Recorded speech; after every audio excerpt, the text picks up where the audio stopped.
Di mo malamig eh. What's up guys? Another content, another day. Candy. Ay, another dandel, another content.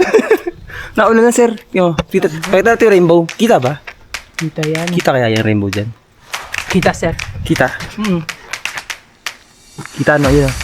Yung try mo, ano, experience mo. Yan. Goods lang, di ba? Bibili tayo niyan. Ha?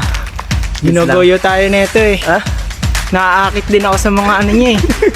Goods yan sir, talagang no regrets yan kasi talagang ano yun, parang worth investment yan. Kakat naman i-liquidate mo yan kasi, kaya naman. Tapos latest pa yan, di ba? Saan tayo? Dito? Kasi ano yan eh, kumbaga healing inner child na rin siya kumbaga. Oo. Suot ko na yung pamasko ko. Pakita mo yung view. Yeah. Guys, dito tayo sa ano, sa cemetery ba? Ano ba yung ng cemetery? Hindi ko alam eh. Cemetery. Nakabawal dito. Hindi tayo magdandil eh. Wala kasi akong stand eh.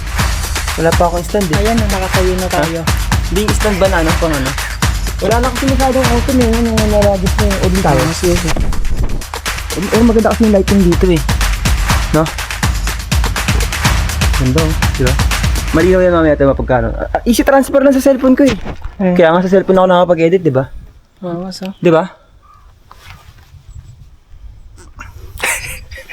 Hino ako sa mukha eh. Ayos, magiging ano na ako, motovlogger sa Pinas. Motovlogger ba gusto mo? Ako, bike vlogging ako eh. Ayoko. Ang ganda sir, tinan mo naman. Napaka-aesthetic niyan oh.